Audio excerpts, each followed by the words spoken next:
Just very briefly, my friends, I just want to apologize to any of you that were on the website this past week. We lost our domain, and then somebody else bought it and put up all sorts of illicit pictures on it. It's now blocked, so you can't, you can, if you need to get on our website, it's SSBVM for now. I'm not sure if we'll be able to get our domain back or not. My sister calls me on Friday afternoon after trying to find information on the fish fry, and she's like, "Ted, did you see these pictures?"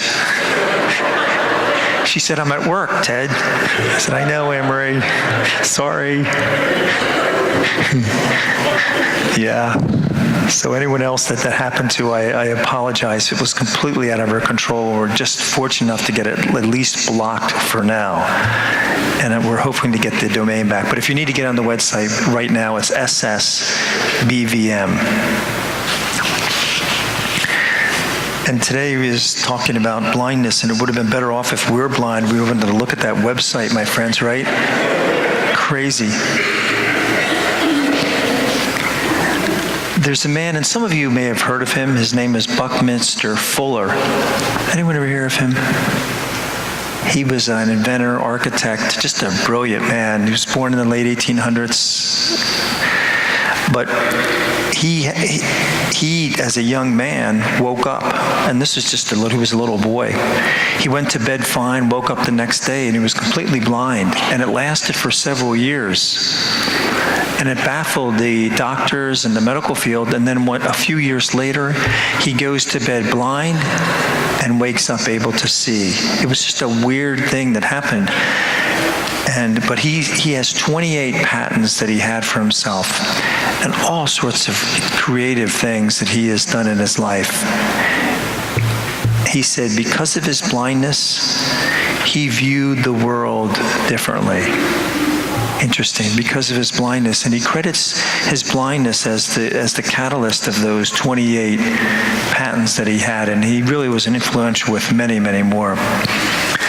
Larry Baker was 25, married with 3 children, working in his family dairy farm, and he got a viral infection and lost his vision. And the doctor came to him and said, when he was in the hospital, he said, "I'm afraid to tell you something, Mr. Baker, that it will affect the rest of your life. You will never see again."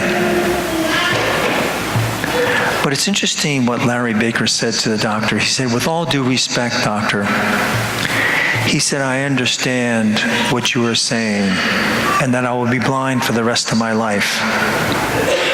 But I will determine the effect it has on my life." Interesting statement, isn't it? I will determine the effect blindness has on my life. Since he could no longer drive in his deliveries for the dairy farm, he went back to school on some sort of a grant at Indiana University, got his bachelor's degree, went on for his MBA, and went on to his PhD and was a professor for years. And he also started a business called Consulting or Time Inc. And he became a consultant, a world-renowned consultant, and completely blind. But you know, my friends, as I was reading different articles this past week on sight, I thought to myself, what's it mean to see? And I don't want you to respond, but if I asked you to define the word to see, you would say what?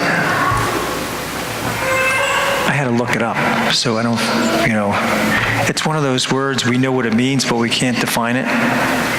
I looked it up, and there was a couple things in the very first one, and one of them is to have sight.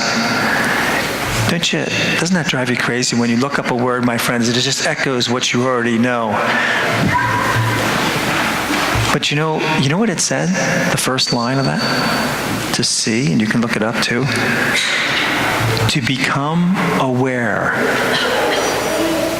So when you see, you become aware. What a beautiful definition of that, and it's good for us to realize that because it affects every aspect of our life. Every aspect of our life. And in this gospel it talks about, here he cured this man who was blind. But in reality, who's blind? Who's blind? The Pharisees, right? They weren't aware who it was. Everybody saw that miracle. Every single person in that gospel saw it. But they refused to be aware of who this man was. William II was the second Norman king in 1085. And he brought a silversmith by the name of William of Esterling on to help him with all his different things that he needed done. And he always signed his work, William of Esterling, with 4 stars. And it's always interesting when you're working with silver. If you use pure silver, it's too soft and you won't be able to make anything out of it. So you have to mix it. And what he did was he came up with the right amount of silver and the smallest amount of an alloy, either brass or whatever they use in copper, so it maintains its value. And we know this name today. Does anyone know what it would be when you hear of silver? Sterling silver comes from this. And when you know sterling silver, it has the right amount of silver. And we know that if something's sterling silver, it has value, right? It has value. And I think this is the problem of today. If you see something and are aware that there's value, we treasure it. And you know, many people in our church today, many people in our society, and we see it all the time, have fallen away from church because they see no value in the church. They see no relevance in the church. In a very pure sense, they are what? They're blind, right? They're blind. If you can't see value when there's value there, you're what? You're blind. There's value here at this table, my friends, at this altar, isn't there? But many people don't see that. They don't see the value of the Eucharist or what it is. So they're what? Blind. You know, spouses, when they can't see the value in their spouse, they're what? Blind. You see, when we lose the value of being aware of someone's value, we become blind. Just like the Pharisees, and that's what Jesus is saying. You're born with eyes, but you can't see. You can't see. And that happens to us as well, very easily, doesn't it? And so this week, my friends, we pray that all of us may be able to see with that awareness and see the value in our great faith. God bless you.